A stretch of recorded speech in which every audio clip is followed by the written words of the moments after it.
السلام علیکم ورحمۃ اللہ وبرکاتہ۔ ناظرین حضرات، کلمے کی فضیلت سناتی ہوں میں۔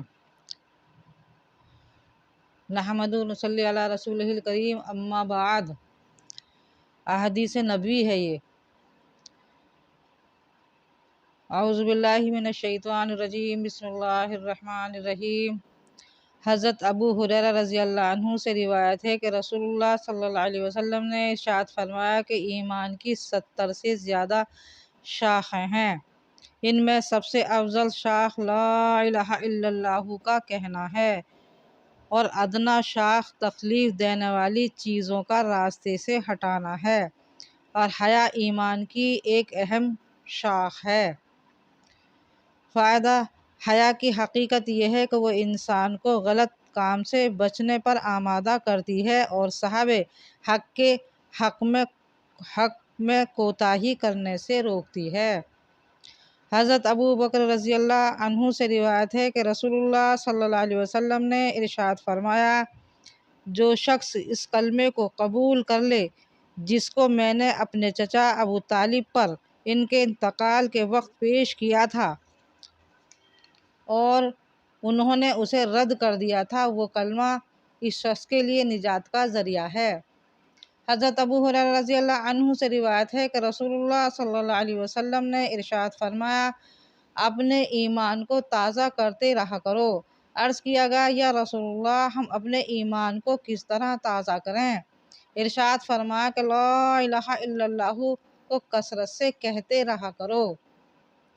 حضرت جابر بن عبداللہ رضی اللہ عنہما فرماتے ہیں کہ میں نے رسول اللہ صلی اللہ علیہ وسلم کو یہ ارشاد فرماتے ہوئے سنا، تمام اذکار میں سب سے افضل ذکر لا الہ الا اللہ ہے، اور تمام دعاؤں میں سب سے افضل دعا الحمدللہ ہے۔ فائدہ: لا الہ الا اللہ سب سے افضل اس لیے ہے کہ سارے دین کا دار و مدار اسی پر ہے، اس کے بغیر نہ ایمان صحیح ہوتا ہے، نہ کوئی مسلمان بنتا ہے۔ الحمدللہ کو افضل دعا اس لیے فرمایا گیا ہے کہ کریم کی تعریف کا مطلب سوالی ہوتا ہے، اور دعا اللہ تعالیٰ سے سوال کرنے کا نام ہے۔ حضرت ابو ہریرہ رضی اللہ عنہ فرماتے ہیں کہ رسول اللہ صلی اللہ علیہ وآلہ وسلم نے ارشاد فرمایا، جب کوئی بندہ دل کے اخلاص کے ساتھ لا الہ الا اللہ کہتا ہے تو اس کلمے کے لیے یقینی طور پر آسمان کے دروازے کھول دیے جاتے ہیں۔ سبحان اللہ! یہاں تک کہ یہ کلمہ سیدھا عرش تک پہنچتا ہے، یعنی فوراً قبول ہوتا ہے، بشرطے کہ وہ کلمہ کہنے والا کبیرہ گناہوں سے بچتا ہو۔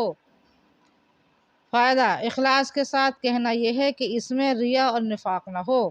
کبیرہ گناہوں سے بچنے کی شرط جلد قبول ہونے کے لیے ہے، اور اگر کبیرہ گناہوں کے ساتھ بھی کہا جائے تو نفع اور ثواب سے اس وقت بھی خالی نہیں۔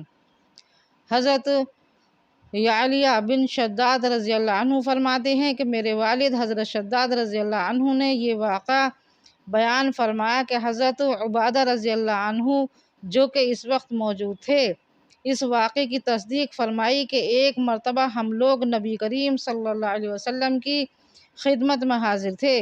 رسول اللہ صلی اللہ علیہ وسلم نے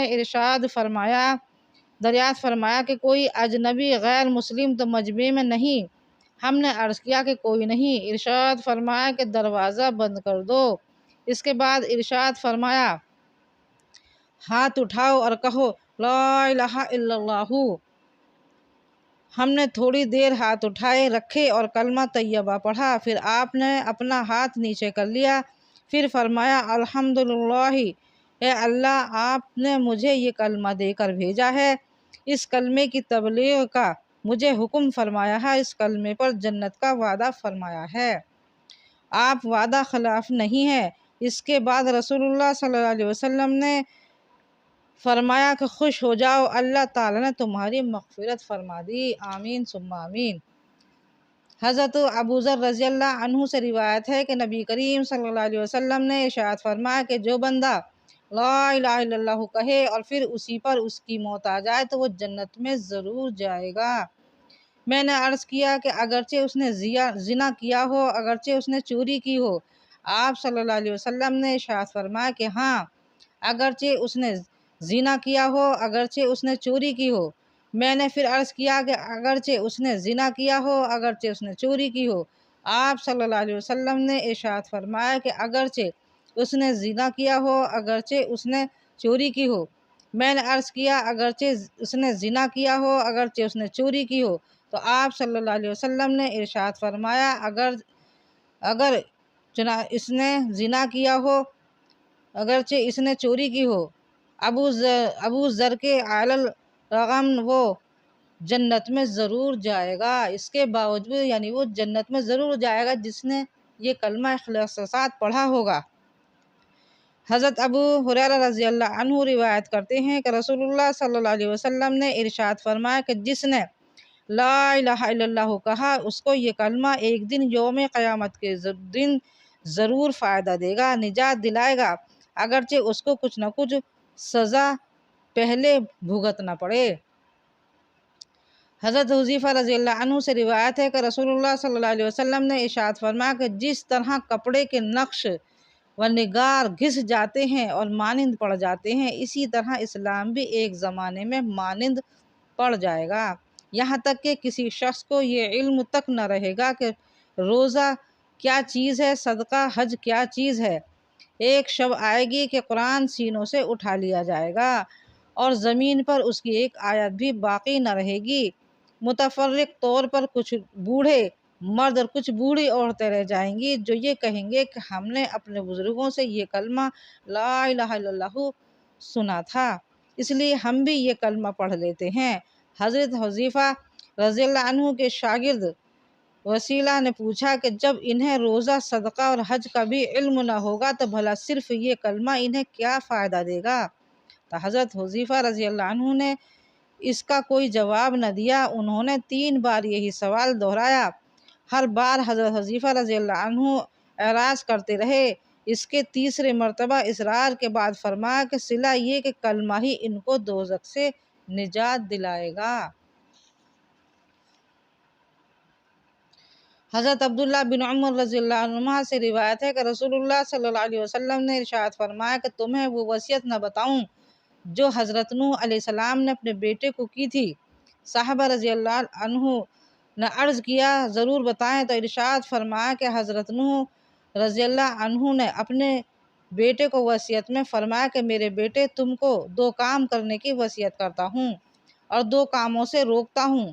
ایک تو میں تمہیں لا الہ الا اللہ کے کہنے کا حکم کرتا ہوں، کیونکہ اگر یہ کلمہ ایک پلڑے میں رکھ دیا جائے اور تمام آسمان و زمین کو دوسرے پلڑے میں رکھ دیا جائے تو کلمے والا پلڑا جھک جائے گا، اور اگر تمام آسمان و زمین کا ایک گھیرا ہو جائے تو بھی یہ کلمہ اس گھیرے کو توڑ کر اللہ تعالیٰ تک پہنچ کر رہے گا۔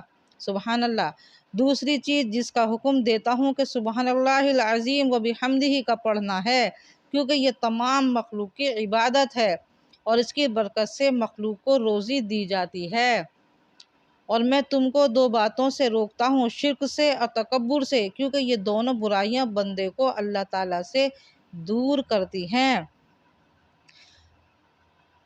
حضرت طلحہ بن عبیدہ رضی اللہ عنہ سے روایت ہے کہ نبی کریم صلی اللہ علیہ وسلم نے ارشاد فرمایا کہ میں ایک ایسا کلمہ جانتا ہوں جسے ایسا شخص پڑھے جس کی موت کا وقت قریب ہو تو اس کی روح جسم سے نکلتے وقت اس کلمے کی بدولت ضرور راحت پائے گی، اور کلمہ اس کے لیے قیامت کے دن نور ہوگا۔ وہ کلمہ لا الہ الا اللہ ہے، یعنی کلمے کی فضیلت اتنی ہے کہ یہ کلمہ جس نے پڑھا اللہ تعالیٰ اس پہ جنت واجب فرما دیں گے۔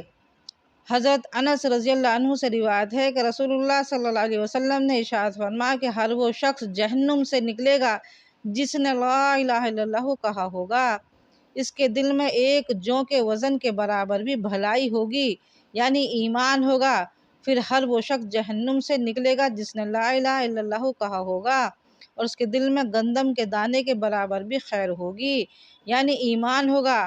پھر ہر وہ شخص جہنم سے نکلے گا جس نے لا الہ الا اللہ کہا ہوگا، اس کے دل میں ذرہ برابر بھی خیر ہوگی۔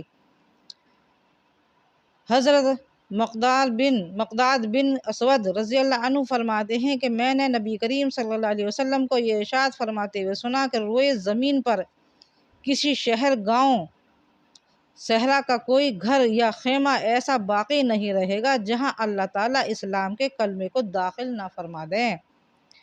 ماننے والے کو کلمہ والا بنا کر عزت دیں گے، نہ ماننے والے کو ذلیل فرمائیں گے، پھر وہ مسلمانوں کے ماتحت بن کر رہے گا، یعنی مسلمانوں کا غلام بن کر رہے گا، جو اس کلمے کو نہ پڑھے گا نہ اس پہ ایمان لائے گا۔ یہ ہمارے کلمے کی فضیلت بے شک۔